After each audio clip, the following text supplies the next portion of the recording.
Hello, everyone. Good morning, good afternoon, good evening, wherever you may be.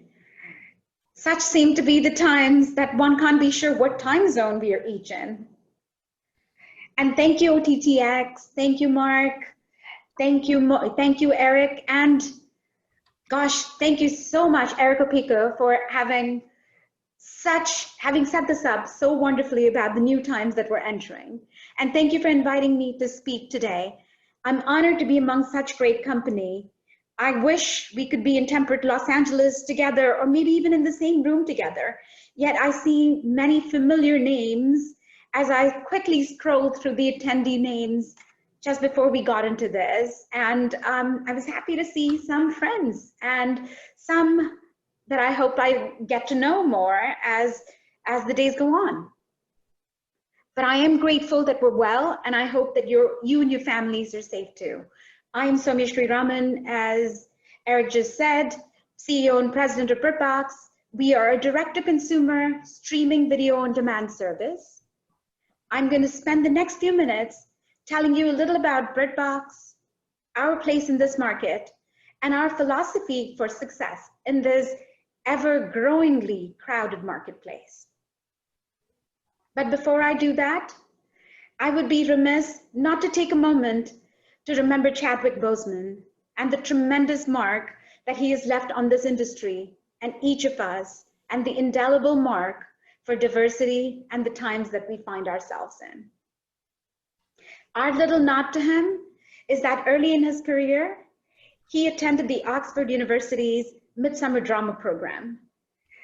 Some of you may have seen the clip from Fallon where he spoke about it, or even the Colbert clip where Denzel, who sponsored Chadwick into this program, asked when he was getting paid back. And of course, that college and the drama program and many of its alums feature prominently in many Britbox shows. So on to Britbox. Shall we start off with who we are? Can we roll the reel, please?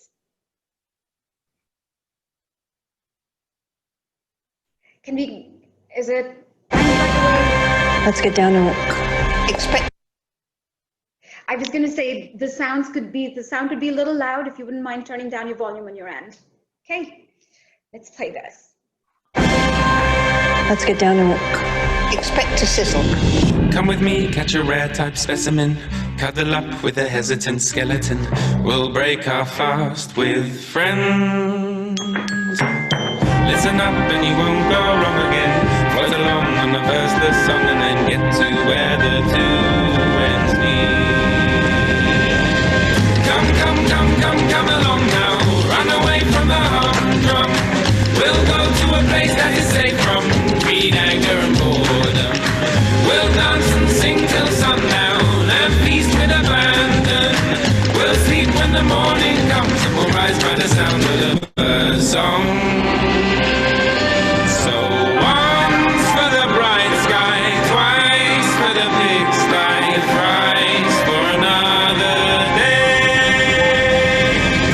Come along now, run away from the humdrum. We'll go to a place that is safe from greed, anger and boredom. We'll dance and sing till sundown and feast with abandon. We'll sleep when the morning comes and we'll rise by the sound of the bird song. Come along now, run away from the humdrum. We'll sleep when the morning comes and we'll rise by the sound of the bird song.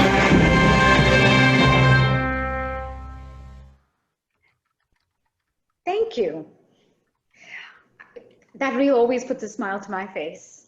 We did this a couple of years back for TCA in LA, and I'm so proud to be able to share that with you. So what is Britbox? Simply put, as you saw, we are the home of British telly, the largest collection of British television anywhere.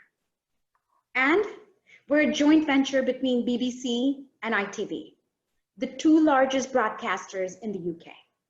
BBC, a household name throughout the world, and generally associated with the news, and of course, world-class dramas and comedies. BBC is a public service broadcaster in the UK, a commercial-free network and it's funded by a license fee. ITV is UK's #1 commercial broadcaster, BBC's chief competitor in the home market, and the network where, probably little known, but Downton Abbey and Love Island originated. This is a first. This is the first time ever that 2 public service broadcasters got together to create something of this scale. And this is big, not the least because Britain has spawned some of the biggest names in entertainment and continues to be the fountainhead for talent. We've had a British Batman, British Superman, British Spider-Man. I think many of the X-Men are British too. And of course, the Kingsmen have to be British. And when you think about what movie have you watched recently that doesn't have someone British that is on or off camera, and that isn't famous. Such is the mark of Britishness and how pervasive it is in media. I was watching Spy Game over the weekend, and yes, it's Tony Scott. And yes, neither Robert Redford or Brad Pitt are British, but Tony Scott and Ridley Scott, Tony Scott, who's Ridley Scott's brother, of course, is, and Catherine McCormack, who had a small but such an incredible part, is British too. And it made me think about how pervasive British is in the media space that we find ourselves in. But even as the Brits are taking over Hollywood, their television was coming home to roost too. Many of us in this country will remember watching British shows on PBS, on select nights, most notably Masterpiece on Sunday nights, or even those days when A&E used to show Agatha Christie's all day on Saturdays, and I stayed glued to my television in Pasadena. And of course, before Office became a thing on NBC, it was that thing that Ricky Gervais was in, and it was on Comedy Central. And now, of course, it's a mainstay and part of all of our lives. And yes, many of us know Julia Louis-Dreyfus and her Veep character and Emmy wins. But how many know that Veep was based on a British show? Thick of It. Peter Capaldi is brilliant in it, if you guys haven't checked it out. Or that Shameless and even Dancing with the Stars were originally British shows. I know many of you probably know a lot of these shows that are up on the screen now. But evolving from that, British shows today are bona fide hits of their own accord, be it Crown or Broadchurch, Peaky Blinders or Fleabag, Killing Eve or Bodyguard. There's a British show that is the talk of the town almost every day. And the Brits are everywhere. Inspired by that, I feel I have to show you this reel that we did for a marketing campaign. I can't remember if it was a year ago or a couple years ago. So here we go.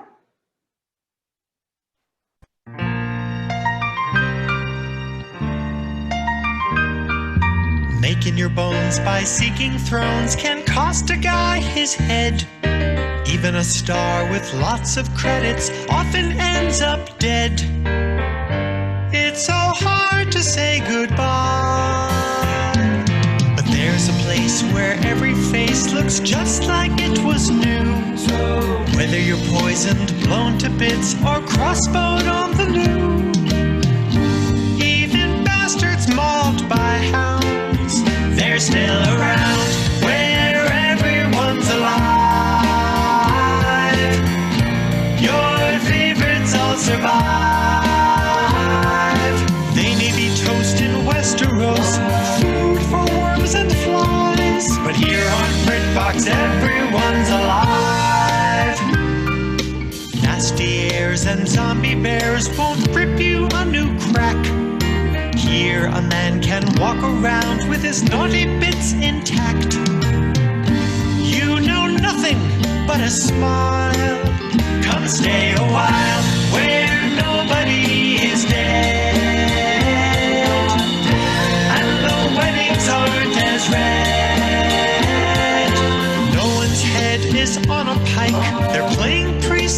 instead. Here on Britbox, nobody is dead. Almost no one's dead.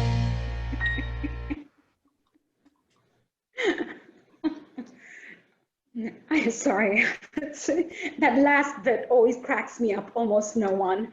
So yes, I do remember we did this, I think, when the Game of Thrones finale launched. So that's almost 2 years ago now, a little over that. So why is this space and the time right for us now to thrive and arrive? A little bit about that. Britbox came to be in 2017 after the SVOD big three were fairly well established, and it seemed like it was a little too late to get into the SVOD game.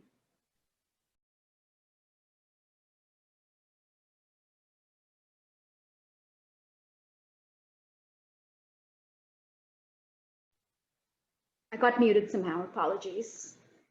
But I'd been working on this business plan since 2014. And what I saw in our periodic qual and quant groups was this. In 2014, people didn't really understand what a standalone direct-to-consumer service was. They would say, is that BBC America catch-up?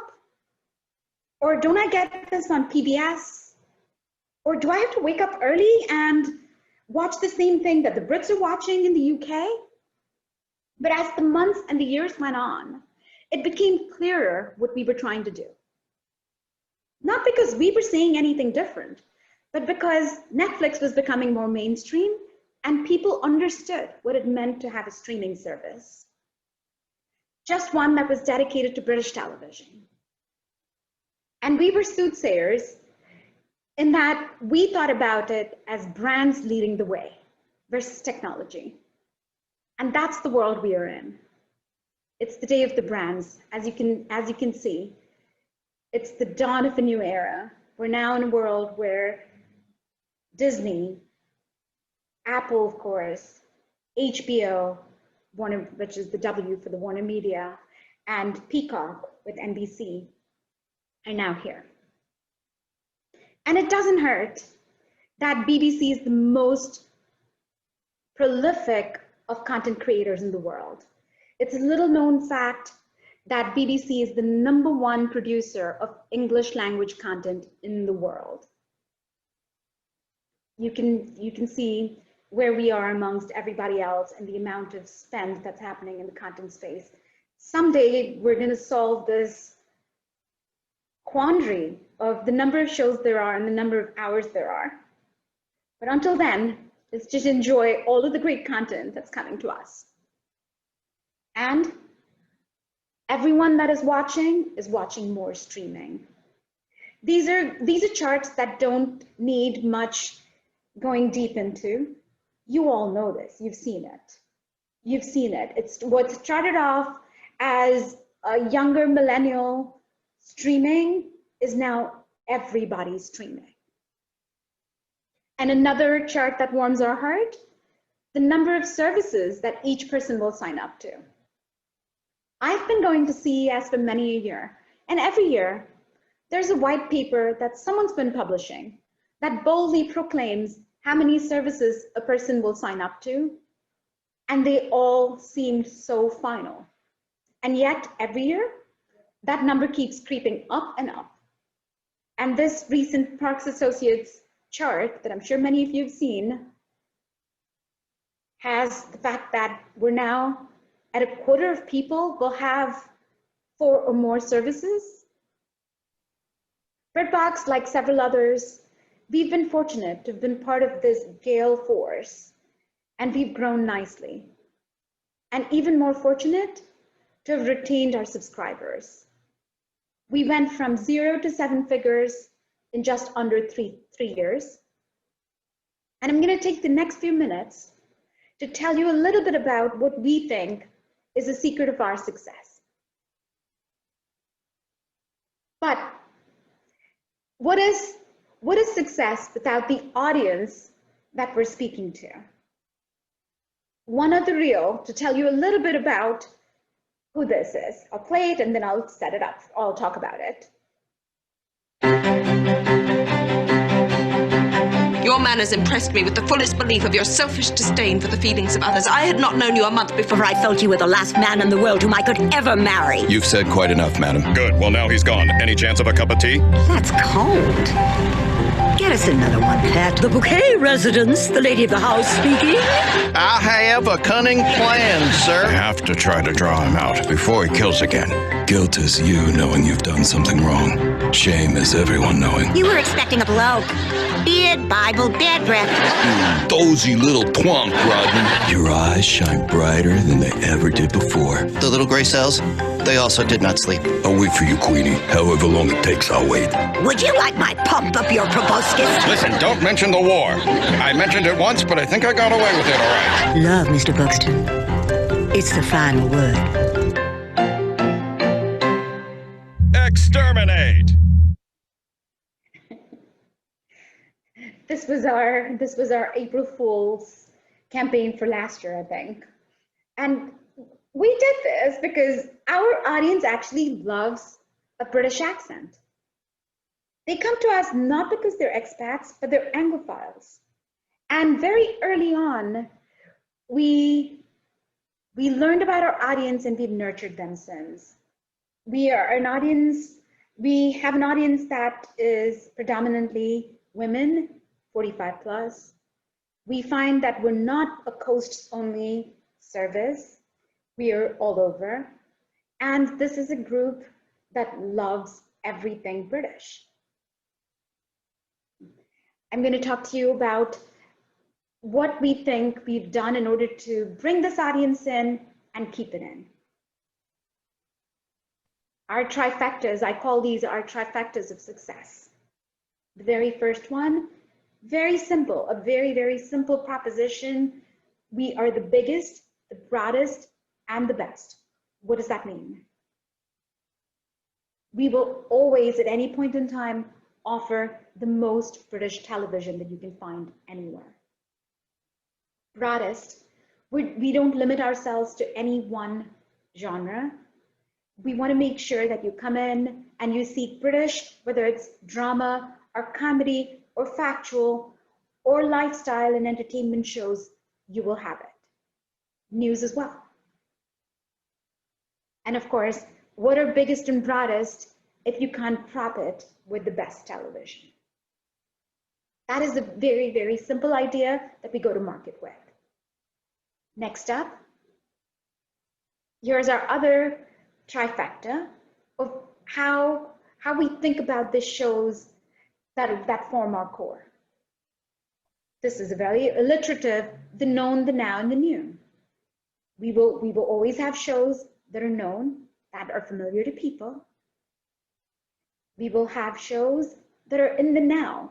These are shows and you can see Piers Morgan and Good Morning Britain that we have on Britbox, and you can tune in every morning and you can watch the morning show from the UK. We have Gardener's World, we have the Queen's Christmas Address, we have the Military Tattoo, we have the BBC Proms, a lot of shows that yesterday were difficult to get unless you had a VPN. Today, they are on Britbox. And the new, that we think it's important to get people to keep coming in. Simply, the known, the now, and the new form the core of our content promise to our audience, and one we think does a great job of bringing people in, keeping them in, getting them excited about new things, and the cycle begins again.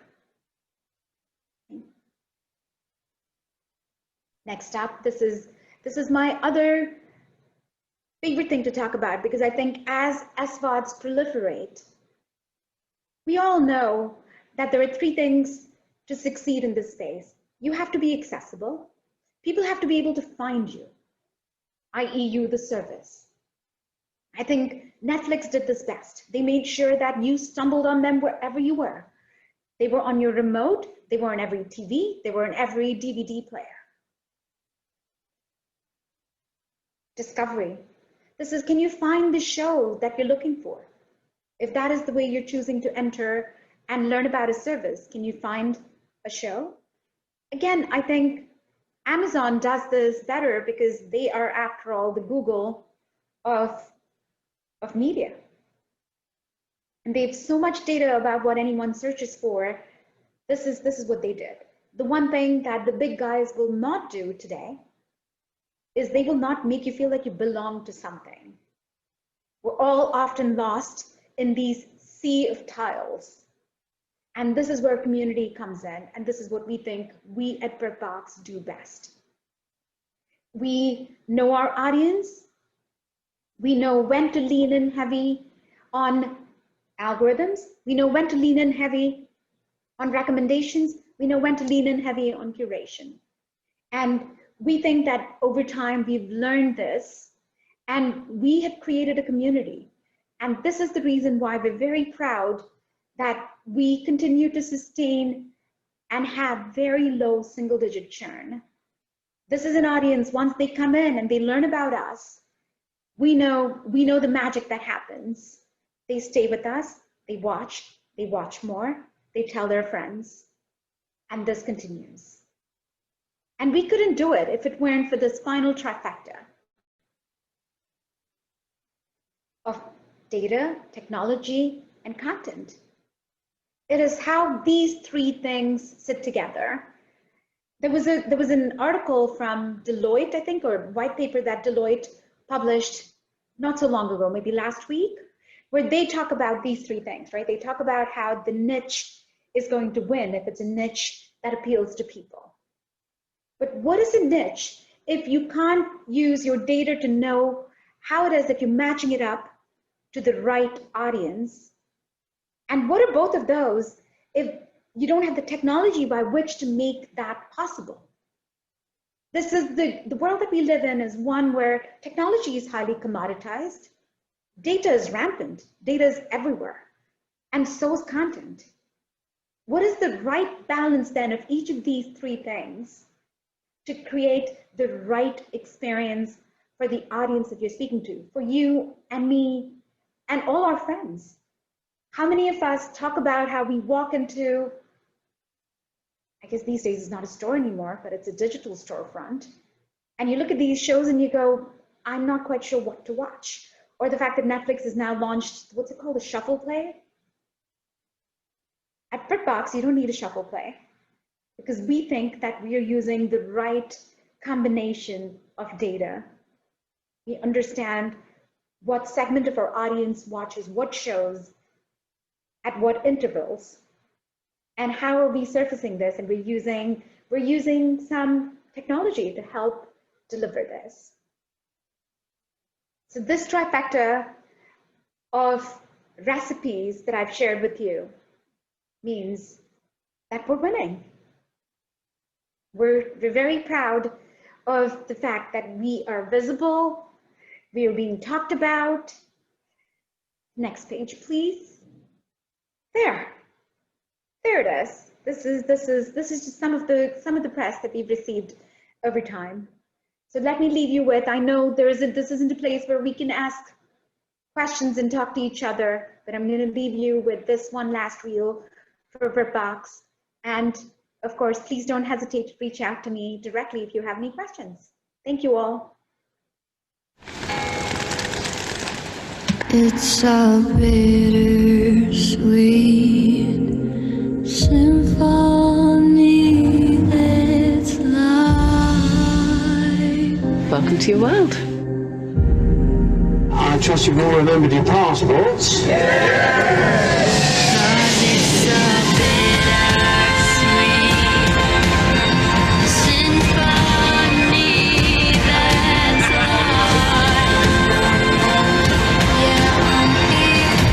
See, the trouble is, now you made it sound more intriguing. Trying to make I must admit, she's frightfully good. you're a slave to money. Arthur Brown, make yourself at home. Let's go see what's inside. Admirable, I'd say. Very refreshing. No change, I can't change. Word. I can't change. So it's a good one. I can't change. They're all good ones. But I'm here in my mode. Yeah, I'm here in my mode. I have a funny notion you're starting to feel at home here. That's love.